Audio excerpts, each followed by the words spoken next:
What if Yoda and Obi-Wan Kenobi did not go into hiding after Order 66? The silence on Polis Massa was thick with grief and uncertainty. In the sterile, dimly lit medical bay, Padme Amidala lay weakly against snow-white sheets, her body exhausted and her spirit broken. The twins, Luke and Leia, had just entered the galaxy. Their cries echoed through the room like a declaration to the Force itself. Obi-Wan Kenobi stood silently at the threshold, shoulders heavy with the weight of what he believed was victory. His tunic was still stained with the ash and soot of Mustafar, and his eyes, sunken and hollow, refused to meet Padme's. "I've done what was needed," he told Yoda, his voice numb. "Anakin is gone." Yoda, standing over the newborns, shook his head slowly. "Done, your part is not. Born, the future is. But lost it will be, unless fight we still do." Obi-Wan looked up, startled. "The Jedi are broken, Master. Hunted. We're barely alive." "Scattered, yes, but not extinguished," Yoda said firmly. "Hope remains. Found. We must gather it. For them." His gaze fell on the twins. "For the children of Skywalker." It was Padme who spoke next, her voice raspy but unwavering. "Don't hide them. Give them a galaxy worth growing in." In that moment, Obi-Wan saw it. Not just the children, but a second chance. If they retreated again, if they repeated the same failures, they would only pass the burden of war and darkness onto a new generation. No. This time, they will fight. Through covert messages and whispers in the Force, Yoda and Obi-Wan reached out across the stars. Survivors answered the call. Those Jedi who had eluded Order 66, and some who no longer bore the Jedi name, but still believed in balance. They came in their ships and old freighters. Hidden on backwater worlds and forest moons, they assembled their allies in a carved-out command chamber deep within Polis Massa's rock. Among them stood Quinlan Vos, the rogue and unpredictable, his eyes filled with the fire and vengeance of redemption. Ram Kota, grizzled and scarred, wearing a torn Republic officer's jacket like a badge of honor. Oppo Rancisis, his serpentine form coiled with calm wisdom, offering tactical brilliance even in the face of despair. Ahsoka Tano, now neither Jedi nor Sith, yet something stronger than both. The Togrutta's presence turned every head in the chamber. Asajj Ventress, leaning in the shadows, arms crossed. "Don't look so surprised," she quipped. "I've got a score to settle." Then, what stunned them all? Maul, hooded and silent, but burning. When he stepped forward, all others fell quiet. The former Sith Lord looked across the chamber. "You called warriors," he said, voice low and acidic. "But what I see are ghosts." Kenobi bristled. "If you're here to tear us down." But Maul raised a hand, silencing him. "You think this is a war of light and dark? No. This is survival. Sidious stole my life, my legacy. He took everything from me. My people, my power, my purpose. And now you ask me to stand beside Jedi, to fight for their honor?" He glanced at the twins who were sleeping in Padme's arms. "I will not fight for them, but I will fight to destroy him. For that, even I can kneel beside my enemies." He bowed his head slightly. "But when this is over, Kenobi, you're mine." The room was silent, then Ram Kota laughed. "Hell of a pep talk." Their strategy was swift and daring. Use the remaining Jedi to create diversions across Coruscant, pulling clone battalions from the Senate District. The main strike team, Yoda, Obi-Wan, Ahsoka, Vos, and Maul, would descend into the heart of the Imperial Palace to confront Sidious directly. Oppo Rancisis, Ram Kota, and Asajj Ventress led the decoy assault, striking at clone barracks and communication hubs. The city turned into a battlefield once again. Meanwhile, the central strike team moved through the labyrinth corridors of the Senate Dome, cloaked in shadow and silence. They could feel it, the darkness ahead, like a black sun swallowing light. Inside the throne room, waiting in calculated stillness, sat Emperor Palpatine, Darth Sidious, hands folded in front of him. "I've been expecting you," he smiled. What followed was a fury of motion. Yoda led the charge, his green saber blazing, followed by Kenobi's precise strikes and Vos's wild, aggressive form. Ahsoka danced between them with dual sabers, a blur of grace. Even Maul's crimson blade joined their rhythm, an eerie harmony of vengeance. Sidious deflected them all, spinning like a cyclone of shadows. But the numbers were against him. He was fast, but they were many. He stumbled. And that's when it happened. The great doors hissed open, and a figure stepped through. Half man, half machine, cloaked in black. Darth Vader. The Force trembled. Ahsoka dropped her guard for a second, and everyone froze. Obi-Wan turned, eyes wide in disbelief. "It can't be," he whispered. "I killed you." Vader said nothing, but the lightsaber ignited, red. Maul's face twisted in realization and opportunity. He hissed, turning and lunging at Kenobi with wild fury. Their blades locked, and the entire battle fractured into chaos. The moment Vader had appeared, their plan had shattered. The Jedi strike team, so carefully orchestrated, broke into chaos. Maul's crimson blade ignited with a violent snap hiss as he leapt towards Kenobi, without hesitation. Their sabers collided in a blinding clash of red and blue. "You should have gone into hiding, Kenobi," Maul snarled, his words dripping with venom as sparks flew between them. "And I should have finished you when I had the chance," Obi-Wan replied, ducking low to avoid Maul's spinning assault. "But I won't make that mistake again." The throne room became a dueling arena. Every pillar, every banister, every shadow a potential weapon or trap. Maul was a whirlwind of hatred, flipping from wall to wall, hammering his saber against Obi-Wan's defenses. But Kenobi had changed. The man who had once feared his former foe now stood firm, resolute. They crashed through his side chamber, knocking over columns of shattered Senate relics. Maul hurled one with the Force. Obi-Wan sliced it in half mid-air.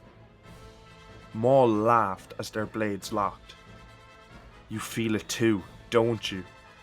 Vader, he's stronger than you imagined. Stronger than all of us. And now, you'll die here." Kenobi did not flinch.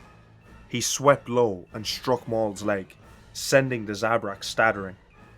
"You're not the same warrior who faced me on Naboo. You're broken." They fought onto a suspended platform overlooking Coruscant's skyline. Maul snarled and leapt, trying to catch Kenobi off guard, but Obi-Wan countered, disarming him and striking him across the face with a blast of Force energy. Maul tumbled backward, battered and clutching his side. He sneered, "This isn't over, Kenobi. I'll burn this galaxy before I let you win." He vanished into the smoke with a Force-powered leap, disappearing into the underbelly of Coruscant. In the heart of the throne room, Ahsoka stood alone between Vader and Sidious. Vos lay motionless, struck down by the Emperor. Yoda had leapt to engage Sidious amidst the destruction. Ahsoka looked up at Vader, her expression torn between fear and heartbreak. "Anakin," she whispered, "please." His response was the steady breathing of the machine. "Anakin Skywalker is dead." She stepped forward anyway, her sabers ignited. "I don't believe you." Their blades collided with blinding speed. Vader's brute force met Ahsoka's precision and agility. Every strike was powerful, but her determination to reach him never faltered. They crashed into the upper balconies, saber trails slicing through Imperial banners. Vader hurled debris, metal shards, and even broken droids at her, but Ahsoka darted between them with feline grace. "This isn't you," she shouted. "You're not a monster. He's manipulating you." Vader pressed harder, backing her onto a narrow beam. "I chose this path. I brought order to the chaos you abandoned." Ahsoka didn't waver. She locked blades with him and saw through the red lenses. "You have children, Anakin." Everything stopped. For a moment, the galaxy held its breath. "Twins! Padme's children! Your children!" Vader froze. His saber trembled. Ahsoka deactivated hers. "They're alive, and if you stay here, you'll never know them." Vader's breathing grew erratic. His hand faltered, and in that instant, the mask cracked. Not the metal, but the man behind it. He fell to one knee, the dark side trembling around him like a dying storm. "What have I done?" Ahsoka knelt beside him. "We can still stop him. Together." In the Emperor's sanctum, storm clouds of raw power tore the ceiling open. Lightning arced from Sidious's hands in sheets, but Yoda deflected them with his bare palms, redirecting the energy into columns that shattered like glass. "The Jedi are finished," Sidious cackled. "So certain, are you?" Yoda grunted, vaulting over a wave of force energy and slashing downward. Their duel wasn't just physical, it was metaphysical. Light against dark, the embodiment of life and decay. They levitated midair, casting sabers like spears, then drawing them back as if time bent to their will. Sidious struck Yoda with a brutal blast, sending him into a wall of durasteel. Blood stained the old master's robes, but he stood. "Long have you lied. Long have you ruled through fear. End that time must." Their blades clashed again, but the tide shifted when he arrived. Vader, his saber extinguished, Ahsoka beside him. Palpatine's eyes widened in disbelief. "You dare betray me? After everything I gave you?" Anakin stepped forward, breathing heavy. For a moment, the galaxy held its breath. "You gave me nothing but pain." Together, Anakin, Ahsoka, Yoda, and Obi-Wan pressed in. Sidious fought like a wild animal, a cornered tyrant lashing out. But they were too strong. Yoda struck first, disarming him. Obi-Wan's blade pinned him in place. And Anakin Skywalker, free once again, delivered the final blow. Lightning burst from Sidious's corpse and dissipated into the sky.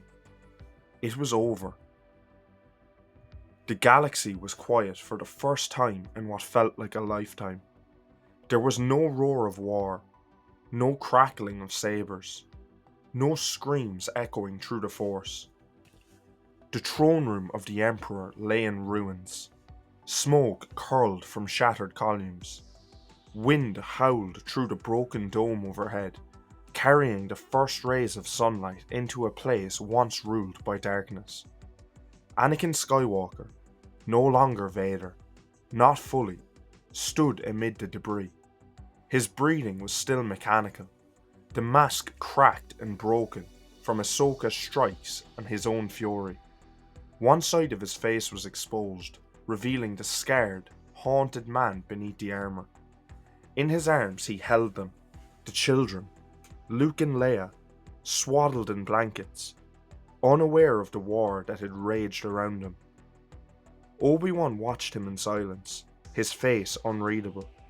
He clutched his own side where Maul had wounded him before fleeing into the depths. Yoda stood behind him, leaning heavily on his cane, wearied by the cost of victory. Ahsoka approached slowly. She placed a hand on Anakin's shoulder.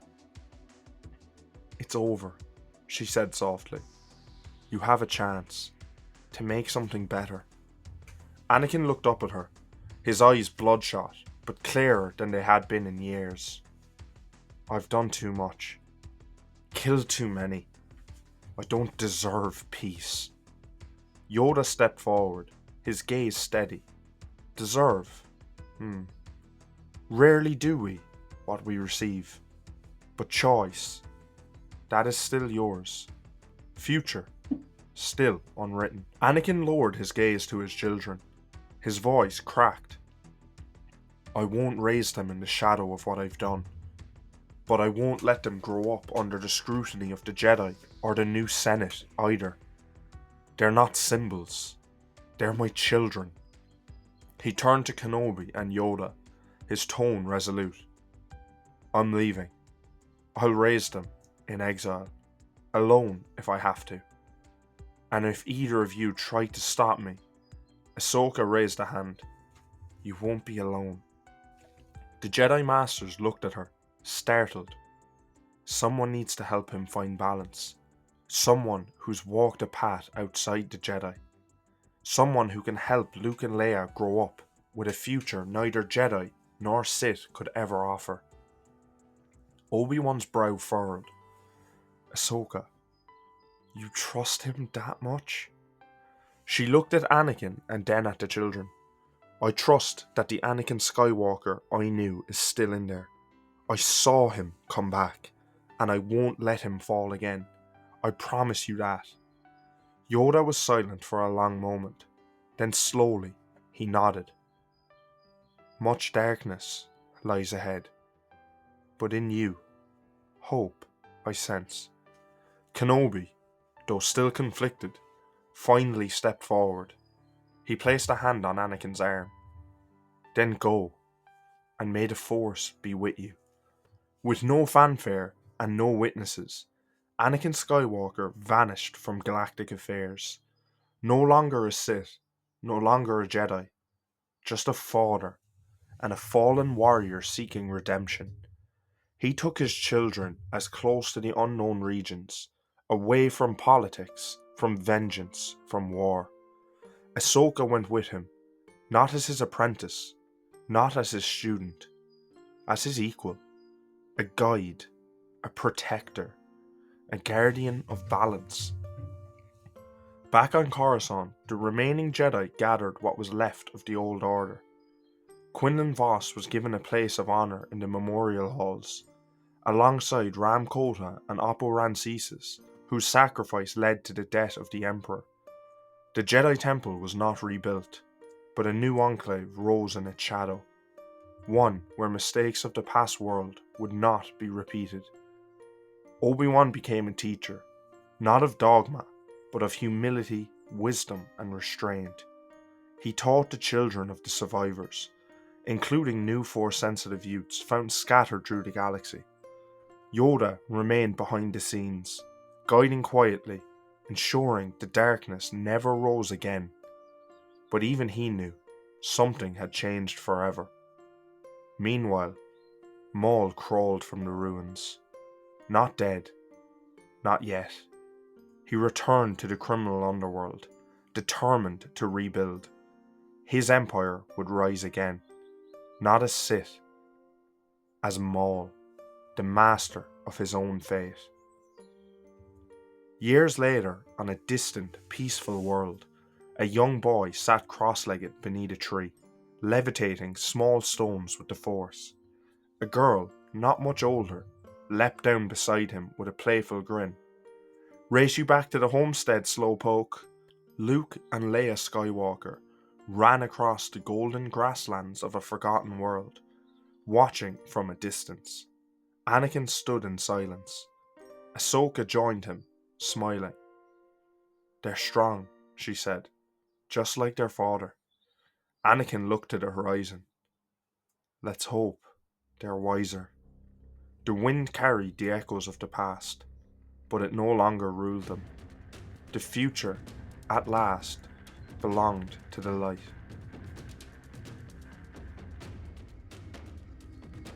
Drop the scenarios you would like to see in the comments, and I will pick one every week for Fan Friday.